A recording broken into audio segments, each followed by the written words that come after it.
كان الناس أمة واحدة فبعث الله النبيين مبشرين ومنذرين.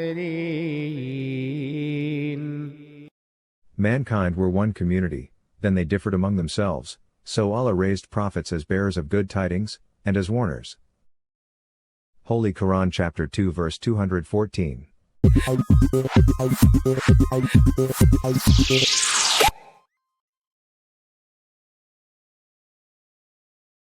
What is a prophet or messenger of God? A prophet, Nabi, or messenger, Rasul, of God is a human being, to whom God gives his guidance, and whom he charges with the task of conveying that guidance to the people, so that they may do good and avoid evil. In which countries of the world did prophets arise? According to Islam, God sent prophets to all nations on earth, at various stages of their histories. The Holy Qur'an says, وَلِكُلِّ أُمَّةٍ رَسُولٌ. And for every people, there is a messenger. Holy Qur'an chapter 10 verse 48. وَإِن مِّنْ أُمَّةٍ إِلَّا خَلَا فِيهَا نَذِيرٌ. And there is no people, to whom a warner has not been sent. Holy Qur'an chapter 35 verse 25. In which of these prophets of God do Muslims have to believe? Muslims have to believe in all the prophets and messengers of God, equally, without distinction, wherever they may have appeared. In the Holy Qur'an it is stated clearly, لا نفرق بين أحد منهم ونحن له مسلمون. We make no difference between any of them, and to him we submit ourselves. Holy Qur'an chapter 2 verse 137.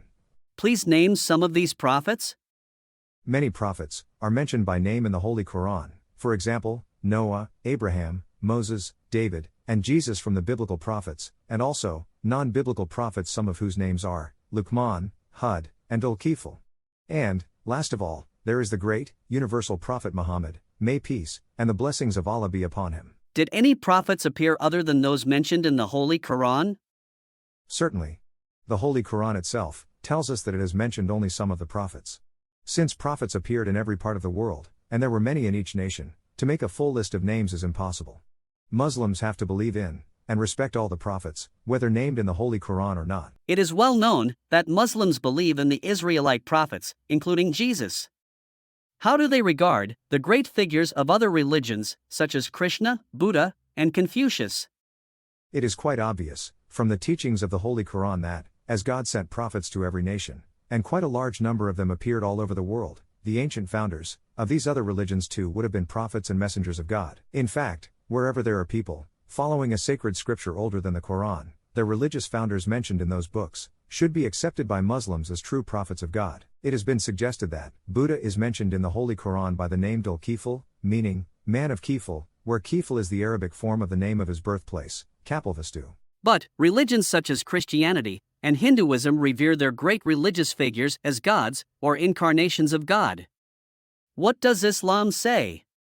According to Islam, all these righteous persons were mortal, human prophets of God, like the Holy Prophet Muhammad, having the same needs that every human being has. They all eventually died, as everyone must. There are several reasons why they have come to be revered by their followers as gods. One is that their words were misunderstood by the later generations, who mistook their figurative expressions in a literal sense. Another is that the details of their lives were not preserved accurately, and therefore a great many myths have grown up around them, and their works and deeds have been much exaggerated. Why were the prophets humans and not gods on earth?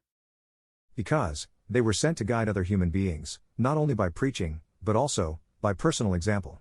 So, they had to be completely human to show other people how to live.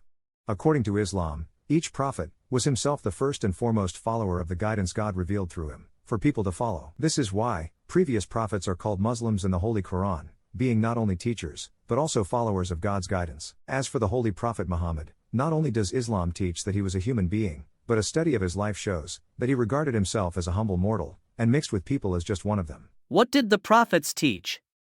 They all gave the same basic teaching, that man should worship God, and God alone, and do good to his fellow beings.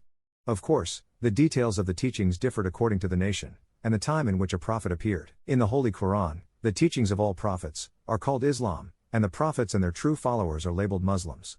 This refers to the fact that the fundamental teachings given by all of them were the same: submission to God, and peace with fellow human beings. Since Muslims believe in all prophets equally, what is the special position of the Holy Prophet Muhammad?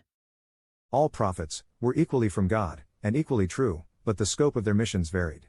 The divine messengers before the Holy Prophet Muhammad were each given teachings limited to their respective nations, because, in those times, a nation did not have much to do with other nations. Furthermore, the teachings of each prophet applied for a limited period of time only, after which, God would raise another prophet to revise some of the teachings for the new circumstances.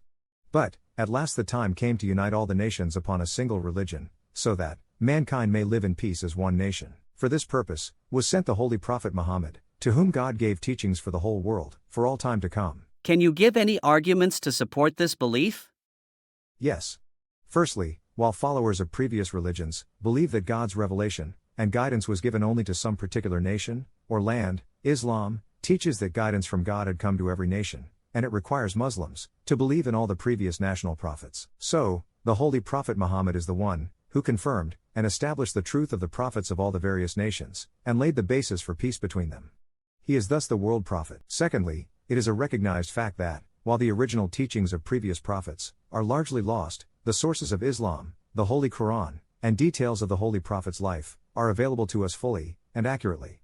This shows Islam to be the religion for all time. Could there be any prophet or messenger of God after the Holy Prophet Muhammad? No, after the Holy Prophet Muhammad, there cannot come any prophet or messenger from God. The reasons are clear from what has been stated above. The teachings God gave to the Holy Prophet are meant for all nations, for all times, so that the entire world be united in one perfect brotherhood. Those teachings are preserved perfectly. So, there is simply no need for a prophet after the Holy Prophet Muhammad. Does this mean that no human being can now reach the stage of a close contact with God and be spoken to by God? No, it does not mean this. It simply means that no further new religious teachings, scripture, or prophet will come into the world. There will still be people after the Holy Prophet Muhammad who, by following the teachings of Islam, shall have such close contact with God that he will speak to them, comfort them, and disclose to them events of the future through words of inspiration and true dreams and visions. In Islamic history, there have been countless examples of such righteous individuals who reached this high stage by following the teachings of Islam perfectly. A person such as this is known as a wali or saint.